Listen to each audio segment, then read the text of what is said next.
13절에서 18절까지 교독합니다. 예수께서 빌립보 가이사라 지방에 이르러 제자들에게 물어 이르시되 사람들이 인자를 누구라 하느냐.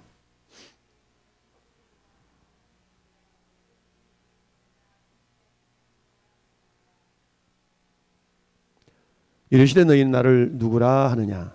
시몬 베드로가 대답하여 이르되 주는 그리스도시요 살아계신 하나님의 아들이시니이다.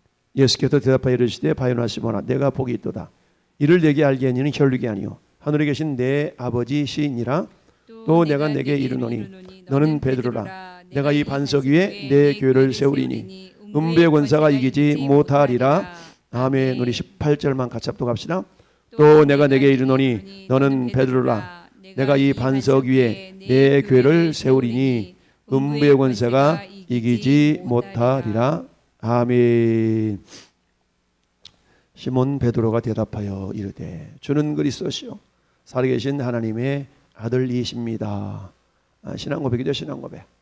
주는 그리스도시요 살아계신 하나님이십니다. 너희는 나를 누구라 그러냐. 그랬더니 제자들이 이럽디다 저럽디다. 근데 그런 사람들의 생각보다 제자들의 생각이 더 훨씬 중요하죠. 그래서 다른 교회 성도들이 니네 담임 목사 어떻게 생각하느냐. 이것보다 더 중요한 것은 정작 본인이 섬기고 있는 교회 담임 목사, 내가 우리 담임 목사님 어떻게 생각하느냐. 이게 훨씬 더 중요하죠. 물론 근본적으로는 하나님께서 어떻게 여기시는가가 중요하겠지만, 자, 그래서 너희는 나를 누구라 그러느냐. 시몬 베드로가 대답하여 이르되 주는 그리스도시요 살아계신 하나님의 아들입니다. 웨스트민스터 신앙고백서가 전체 35장으로 되어 있는데요. 오늘은 25장 25번째 장에 1절부터 6절까지 있는데 지난주가 1절에 3절까지 살펴봤어요. 오늘은 4, 5, 6 3절을 살펴보게 되는데요. 특징은 교회의 3대 표지 또는 표징이라는 말로도 하고 그러는데요. 3대 표지 한번 하면 특징이라는 얘기죠. 교회라면 반드시 이 세 가지 특징이 있어야 된다. 그러니까 참된 교회는 이 세 가지 특징이 나타나야 된다, 있어야 된다, 그런 것을 말씀을 하고 있습니다. 자, 교회라는 단어는 우리가 보통 에클레시아라고 표현을 하죠. 그러니까 외부로부터 예수 그리스도 안으로 부름받은 사람들의 모임이 우리가 교회라고 그러죠. 근데 여전히 우리 의식 속에는 교회 그러면 뭐가 먼저 떠오른다고요? 건물이 먼저 떠오른다고 그랬죠. 건물로서 교회. 그러니 전도하다 보면 저 교회 다녀요. 교회를 다니는 것이 언젠가 설교 제목 그런 설교를 한 적이 있어요? 교회 다니지 말고 교회가 되라. 생각납니까, 사모님? 교회를 다니지 말고 교회가 되라. 근데 우리는 교회를 다니잖아요. 그건 뭐예요? 의식 속에 나는 교회라는 개념보다는 그냥 예배당에 다니는 사람으로서의 개념이 더 훨씬 인식이 강하게 되어져 있는 거죠. 내가 교회야. 이러면 저 교회 다녀 이렇게 말하는 것이나 저 예수 믿습니다 이렇게 고백하는 게 참 좋을 텐데, 전도하다 보면 열이면 열 사람 대부분이 교회 다녀요 이렇게 대답을 하지 저 예수 믿어요 한 사람은 극히 드문 것을 봅니다. 자, 이 교회의 3대 표징, 교회가 뭐냐? 교회는 건물이 아니라 사람이다 라고 했어요. 오늘 베드로의 신앙 고백, 이게 크게 두 가지로 우리가 살펴볼 수가 있어요. 베드로의 신앙 고백을 보면은, 자, 우리 16절 한번 보실까요? 16절 시작. 시몬 베드로가 대답하여 이르되 주는 그리스도시요 살아계신 하나님의 아들이십니다. 아멘. 자, 여기 보면 베드로의 신앙 고백이 나타나 있거든요. 베드로의 신앙 고백은 두 가지예요. 첫 번째는 주는 그리스도시다. 예수님이 뭐다? 그리스도라는 얘기죠. 근데 누구의? 나의. 베드로 자신의 그리스도라는 얘기입니다. 예수님 당신은 그리스도이신데 나의 그리스도라는 얘기죠. 너희 아버지가 아니라 내 아버지라는 얘기. 내 아버지. 니네 아버지? 너가 아버지냐? 이게 아니라 내 아버지, 우리 아버지. 우리 아빠야, 우리 아버지야. 우리 아버지. 우리 아빠라는 얘기. 그래서 주는 그리스도시요. 늘 말씀드리지만 우리 예수를 믿는다는 것은 뭐냐? 예수님이 나의 그리스도이심을 믿는 거예요. 그 예수님이 나의 그리스도심. 그분이 뭐예요? 나 왕이시죠, 왕. 그분은 죽으셨다가 살아나셔서 지금도 하늘 보좌 우편에서 나를 다스리고 계시고 통치하고 계시는 나의 왕이시다. 그분은 나의 죄를 위하여서 십자가에 죽으실 정도로 우리를 사랑하셨던 대제사장이셨다. 그분은 지금도 살아서 하늘 보좌 우편에서 성령을 통해 우리에게 가르치고 계신다. 왕과 제사장과 선지자 역할을 지금도 감당하시는데 누구의? 나의 그리스도다 라고 우리가 믿을 때에 그 사람이 예수 믿는구나, 예수 믿고 구원받았다라고 인정할 수 있습니다. 아무리 믿습니다 해서 믿는 게 아니고 예수님이 그리스도이십니다. 당신이 나의 그리스도이십니다. 이건 개인적인 적용이에요. 두 번째는 사회적인 적용을 말하고 있어요. 살아계신 하나님의 아들입니다. 나는 예수님이 나의 그리스도이심을 믿어. 근데 너희들은 그분이 하나님의 아들임을 믿어야 돼. 여러분 개가 새끼를 낳으면 뭐예요? 품종이? 가가지. 품종은 개죠. 소가 새끼를 낳으면 종자가 소죠. 사람이 새끼? 사람이 자식을 낳으면 사람이죠. 그러니까 하나님의 아들을 낳으면 종자, 품종이 하나님이셔요. 죄송스러운 표현이지만 그런 개념이거든요. 하나님의 아들이라는 개념은 저기서 말하면 예수님이 하나님이시라는 거예요. 그러니까 하나님 아들입니다. 외부적으로 공개적으로는 뭐예요? 예수님이 하나님이셔. 베드로의 신앙 고백 속에 나의 개인적으로는 예수님이 나의 그리스도이셔. 근데 외적으로는 너희들이 예수님이 하나님의 아들인 것을 알아야 돼 라고 지금 신앙 고백을 하고 있는 겁니다. 그래서 예수는 그리스도, 예수가 그리스도라고 우리가 개인적으로 고백을 하지만 외적으로는 세상 사람들이 예수가 그저 뭡니까? 공자나 맹자나 이런 것처럼 성인으로서의 존재하는 분이 아니라 그분은 성인의 차원을 뛰어넘어서 하나님이 인간의 모습으로 인카네이션, 육신을 입고 이 땅에 오신 분인 것을 세상 사람들이 알아야 되는데 그렇게 인정하지가 않죠. 예수 죽었잖아. 예수 그냥 이름 그런 분 아니야? 아니, 그런 분 아니야. 예수님은 하나님이신데 사람의 모습을 입고 이 땅에 오셨어. 그분은 태초에 천지를 창조하실 때 성부 하나님, 성자 하나님, 성령 하나님 그때 같이 계셨던 분이야.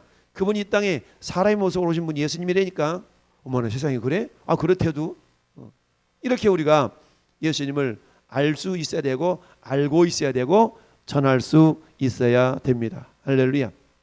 그러니까 주님이 기뻐가지고 야 바요나 시몬아 내가 복이 있도다. 이를 내게 알게니는 혈육이 아니요 하늘에 계신 내 아버지시니라. 하나님께서 너한테 깨우침을 주셨구나. 너에게 지혜를 주셨구나. 깨닫는 은혜. 이 은혜가 저와 여러분 가운데 있기를 바랍니다. 그랬더니 주님이 기뻐가지고 내가 너한테 말하는데 너는 베드로라. 베드로, 페트라, 반석이라는 뜻이죠. 내가 이 반석 위에 내 교회를 세우리니. 이 반석의 교회를 세우. 이 반석은 뭐예요? 신앙 고백이잖아요. 신앙 고백. 예수 그리스도를 신앙으로 고백하고 있는 그 신앙 고백 위에 예수님의 교회가 세워진다. 내 교회를 세우리니 음배의 권세가 이기지 못하리라. 할렐루야. 교회는 누가 세워요? 예수님이 세우셔요. 내 교회를 세우리니. 예수님이 지금도 교회를 곳곳에 세워나가신 줄 믿습니다. 예배당 건물은 허물어질 수가 있어요? 예배당 건물은 사라질 수가 있어요?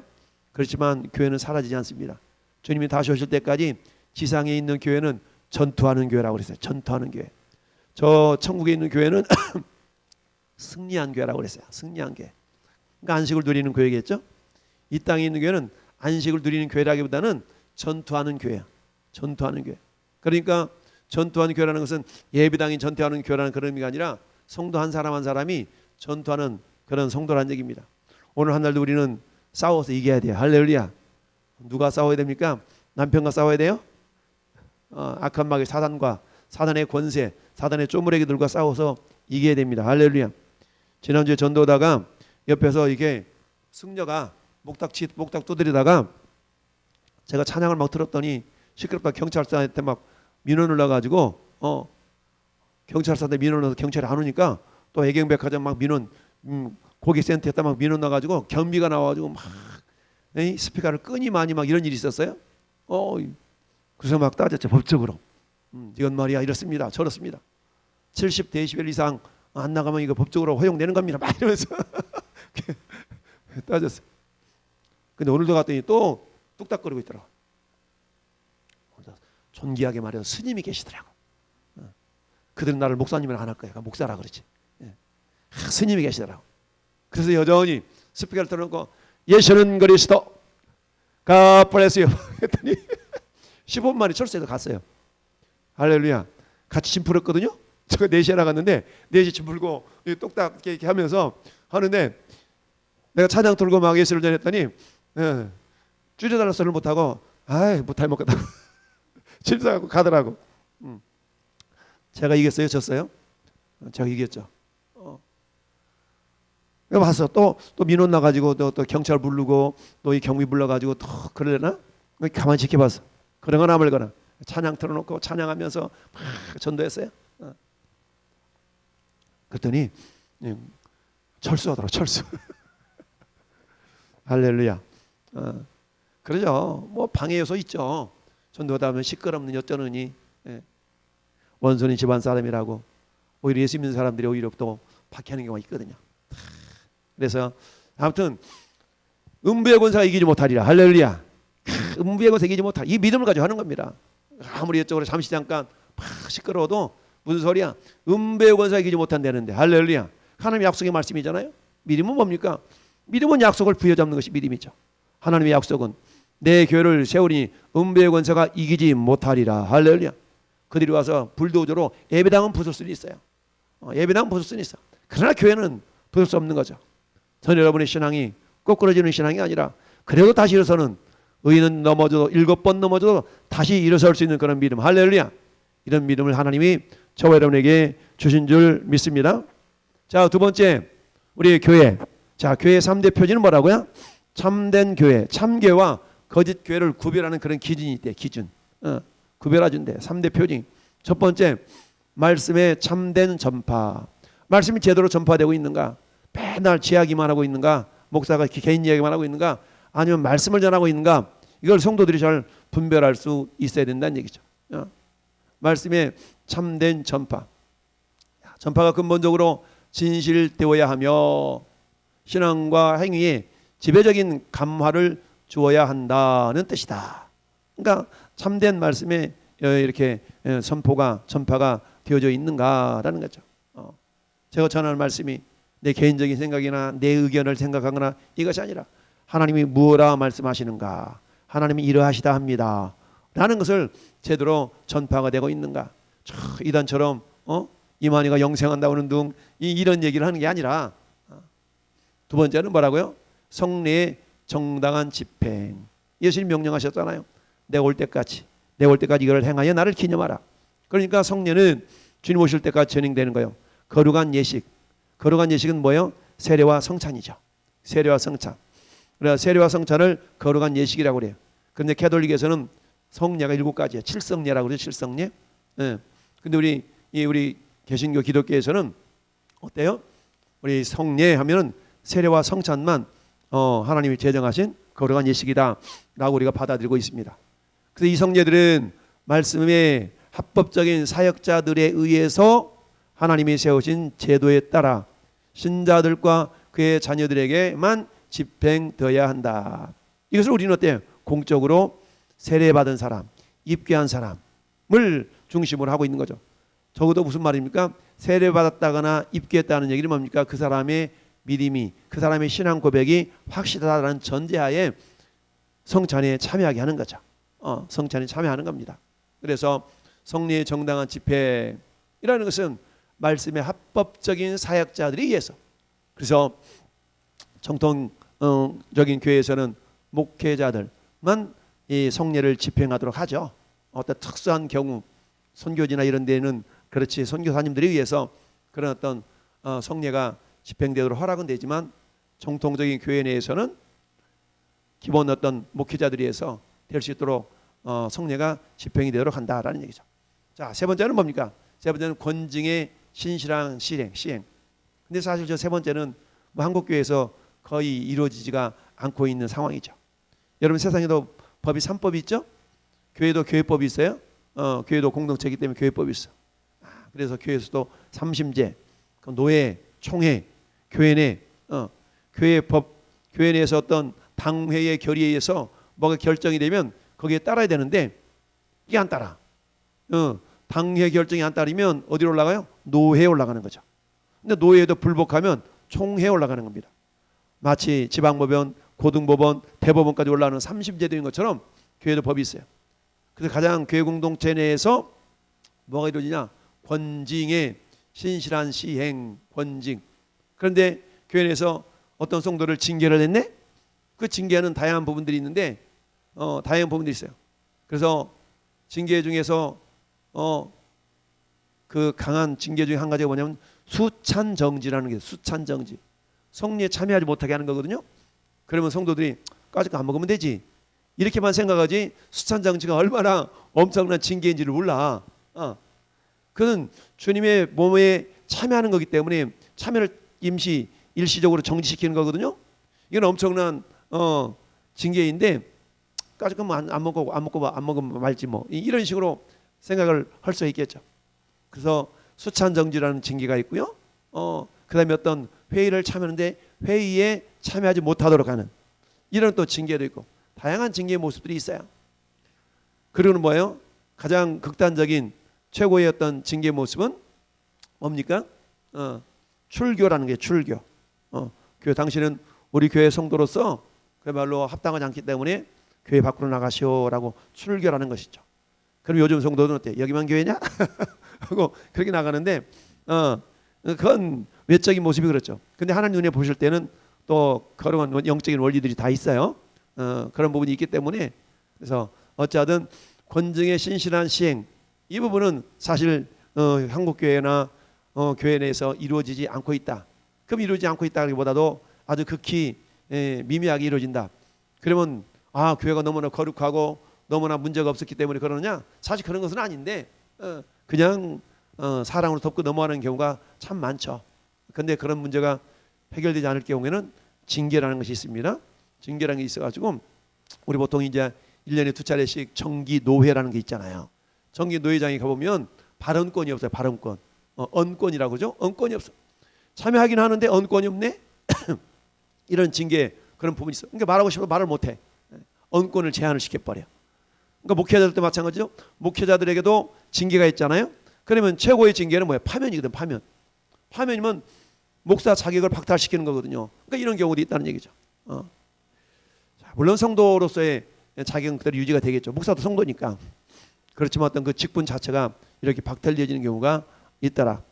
그래서 교회의 3대 표징이라는 것은 이처럼 참된 말씀이 전파가 되고 있는가, 두 번째 성례가 제대로 잘 집행이 되고 있는가, 세 번째 권증의 신실한 시행, 권증이 제대로 이루어지고 있는가라는 거죠. 그래서 이런 것을 보면서 우리 교회가 바르게 서 있는 교회다, 그렇지 않는 교회다라는 것을 우리가 확인해 볼 수가 있다. 자, 성례 집행과 공예배 실행이라고 그랬는데 한번 같이 읽어볼까요? 이 보편적 교회는 때때로 유형 교회에 더 잘 나타나는가 하면 때로는 덜 나타나기도 한다. 그리고 보편적인 교회의 일원인 개교회들은 복음의 교리가 가르쳐지고 받아들여지는 이하에 따라서 순수해지기도 하고 덜 순수해지기도 한다. 성례의 집행과 공예배의 실행 이하에 따라서도 개교회들은 좀 더 순수해지기도 하고 그렇지 않게도 된다. 여러분, 우리 전통적인 어떤 예배의 모습, 공예배라고 그러잖아요. 공적인 예배. 우리가 규정해 놓은 예배들은 보통 공예배라고 그러죠. 주일 예배, 수요 예배, 이런 예배가 공예배죠. 그러면 성도들의 의무와 권리가 있는데 성도들의 의무는 뭐예요? 이게 공예배에 충실히 참여하는 것이 의무죠. 그런데 어때요? 특별히 이제 교회 내 어떤 중직이라고 해서 직분을 가진 자들에게 그들에게 직분을 줄 때는 다 맹세 받거든요. 서약 받거든요. 여기에 대해서 최선을 다해서 교회 덕을 세우며 예배 충실하며 뭐 이런 건 다 이렇게 하면서 사는데 막상 삶의 현장 가운데 지치고 그러다 보니까 제대로 이루지 못하고 있는데 그렇다는 얘기입니다. 그래서 저기 있는 것처럼 좀 더 순수해지기도 하고 그렇지 않게도 된다. 더 잘 나타나기도 하고 그렇지 않게도 된다. 이런 모습들이 이렇게 나타나지고 있는 거죠. 그래서 보편적인 교회의 일원인 개교회, 그래서 각 지역교회, 한 교회들을 개교회라고 해요. 개개인의 교회라고 얘기하죠. 이 개교회들이 모여서 보편적인 교회를 이루는 거예요. 우리 왕성교회가 여기 있지만 이것은 예수님을 머리로 하기 때문에 우리 교회나 더 옆에 있는 저기 합정교회나 다 주님 안에서는 하나인 거죠. 하나로 연결이 돼 있다는 얘기입니다.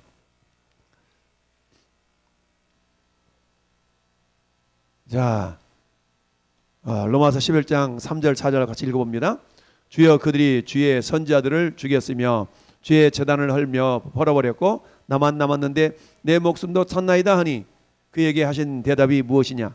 내가 나를 위하여 바알에게 무릎을 꿇지 아니한 사람 7,000명을 남겨두었다 하셨으니, 이건 누구 얘기예요 지금? 엘리야 얘기죠.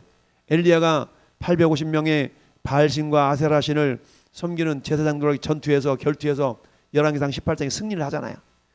이래보다 내가 말이야 막 승리했는데 그 모습을 보고 정말 하나님이 살아계신가 봐. 우리가 잘못 믿었나 봐. 이러면서 이세벨이 회개를 해야 되는데 이세벨이 회개하기는커녕 그 엘리야를 오히려 막 죽이라고 그러니까 이 엘리야가 어때요? 도망가가지고 장로된 나 말해서 주님 차라리 죽여주세요. 주님을 위해 내가 열심히 특심이 온데 다 죽이고 나만 남아있나이다. 그때 하셨던 주님 말씀이 저 말씀이라고. 무슨 소리야 이놈아? 바알 앞에 무릎 꿇지 않은 7,000명 있어. 이 7,000명 뭐예요? 무형교회. 7,000명은 눈에 보이지 아니하지만 교회로서 주님이 예배대한 준비, 그런 하나님의 사람이 있다라는 얘기죠. 오늘날도 마찬가지죠. 오늘날도 가끔 말씀드린 것처럼 여러분 태평양 한가운데 가지고 바가지로 물뜬 표시가 나요 안 나요? 표시가 안 나. 표시가 안 나. 그 뭘 얘기한다고요? 내가 그 물의 역할을 감당하고 있어야 된다는 얘기죠. 그러니까 어떤 상황 가운데서 어떤 교회에서도 나에게 맡긴 어떤 일을 내가 최선을 다해서 감당하고 있는가 그렇지 않는가를 봐야 된다는 얘기죠. 왜냐하면 내가 아니라 할지라도 하나님은 또 다른 누군가를 통해서 그 일을 하시기 때문에 그래요.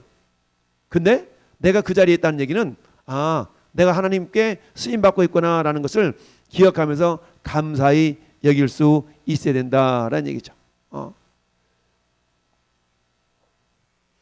자, 지상교회 한계. 이 땅의 세상 자체가 어때요? 유한하고 한계가 있는 세상 아니겠어요? 지상에서는 가장 순수한 교회라도 혼합과 오류가 있을 수 있다. 어떤 교회는 그리스도의 교회가 아니고 사단의 회라 할 만큼 깊이 타락가 있다. 그러나 땅에는 언제나 하나님의 뜻을 순종하며 하나님께 예배하는 교회가 있을 것이다. 아멘. 저 가운데 있는 사단의 회라고 할 만큼 타락된 교회라는 것은 한번 이단에 빠진 교회, 이단 교회를 말하겠죠. 이단 교회들은 교회라고 하기보다는 저기 있는 것처럼 사단의 회다라고 말할 수가 있어요. 그래서 참 교회인지 그렇지 않은 교회인지 예수 그리스도를 온전한 구주로 신뢰하고 나의 그리스도로 하나님의 아들이심을 믿고 분명한 그런 신앙 고백을 가지고 세워진 교회인가 그렇지 않은 교회인가를 우리가 점검해 볼 필요가 있다라는 얘기입니다. 자, 마태복음 13장 24절 볼까요? 예수께서 그들을 또 비유로 물어 이르시되 천국은 좋은 씨를 제 밭에 뿌린 어떤 사람과 같으니 사람들이 자고 갈 때 원수가 와서 곡식 가운데 가라지를 덧뿌리고 갔더니, 무슨 말입니까? 교회 내에 가라지가 있을 수 있다는 얘기입니다. 제자들 뭐라고 그래요? 저 뽑아버릴까요? 그랬더니 내버려도 저 가라지 뽑다가 알곡도 상할까 다칠까 두려워 마지막 추수 때까지 내버려도 라고 말씀하시죠. 그러니까 교회 내에는 가라지들이 있을 수가 있다는 얘기입니다. 근데 누가 가라지는 주님만이 아시죠? 그러니까 늘 우리는 어때요?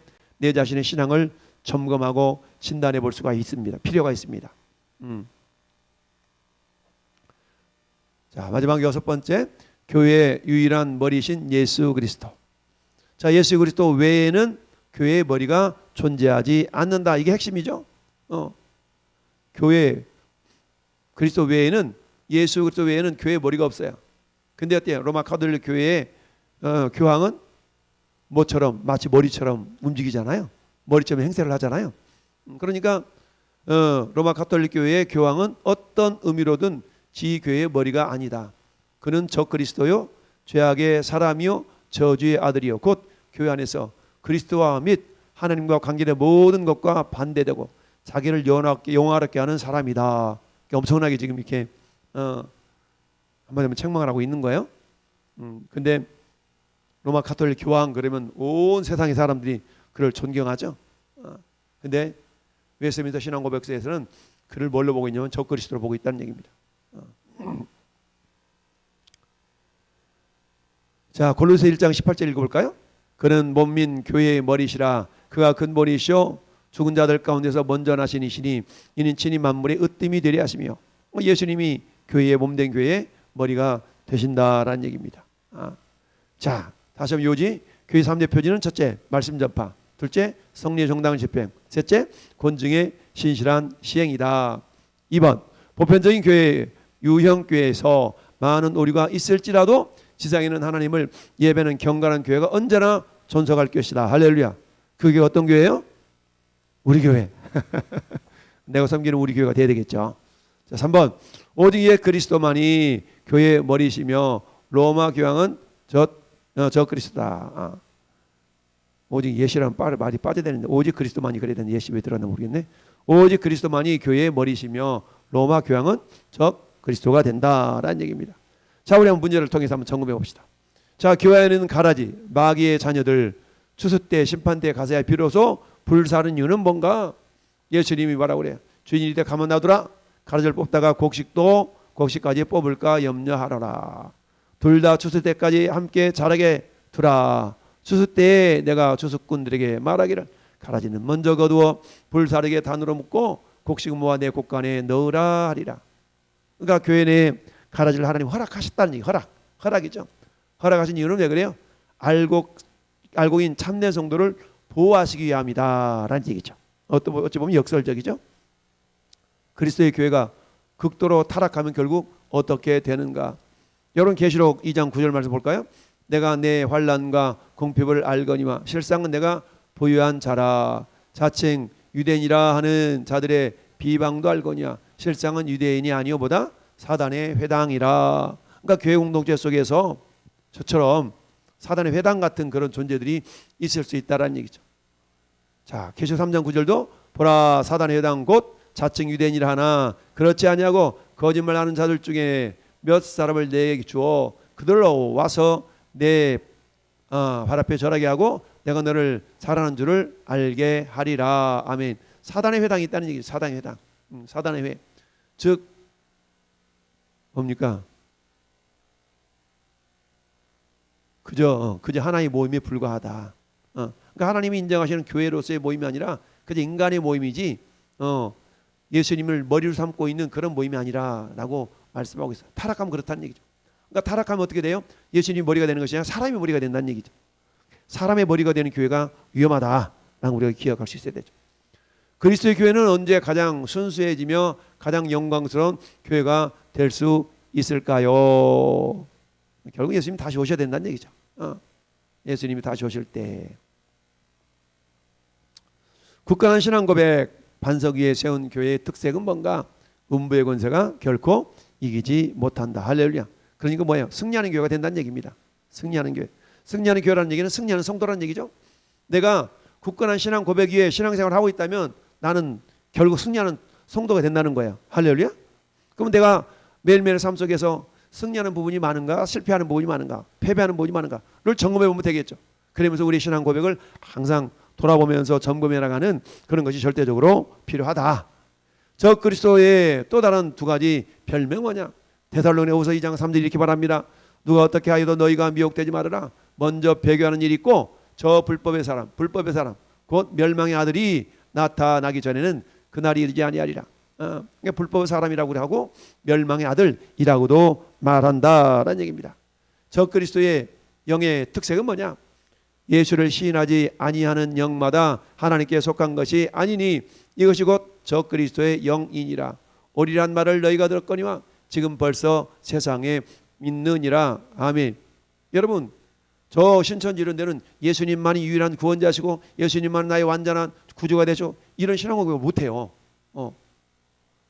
예수를 자신의 그리스도로 시인하지 않는다라는 얘기죠. 유일한 신앙 고백, 유일한 나의 구주로 예수님을 모시고 시인을 해야 되는데 그렇지 못한다는 얘기죠. 따라서 성도가 한 교회에서 다른 교회로 옮기는 경우에 반드시 고려해야 될 사항은 뭐냐? 교회가 옮길 수 있죠. 그러니까 성도 교회를 옮기는 이유는 두 가지라는 얘기예요. 첫 번째, 떠나려는 교회가 참 교회가 아니라는 이유를 분명히 밝힐 수 있어야 된다. 그 교회는 참 교회가 아니야. 그래서 난 옮기는 거야. 라고 말할 수 있어야 되겠고요. 두 번째는 하나님 자신의 영광과 자신의 영적 유익과 그릇된 견해에 대한 증거를 위한 것이어야 한다라는 얘기죠. 그러니까 우리 교회 옮긴다는 건 참 쉬운 일은 아닌데 옮겨질 수가 있죠. 멀리 뭐 이사를 간다든가 그러면 또 어쩔 수 없이 또 옮겨지기도 하죠. 그렇지만 기본적인 자세는 어때야 된다? 그 교회는 참된 교회가 아니야 라는 분명한 어떤 증거들을 가지고 있어야 되고, 두 번째는 어때요? 하나님의 영광을 위하여서 먹든지 마시든지 무엇을 하든지 하나님의 영광을 위하라라고 그랬잖아요. 그래서 하나님의 영광을 위하여서 그렇게 할 수 있어야 된다. 그리고 어때요? 자신의 신앙의 유익을 위해서도 할 수가 있는데 저 부분들 우리가 잘 유념해서 하나님 정말 내가 섬기는 교회가 머리가 예수 그리스도이신데 우리 교회는 참된 교회가 아닌 것 같아요. 하나님 어떻게 하면 좋아요? 기도하는 가운데 하나님 선하신 인도하심을 받아야 되겠죠.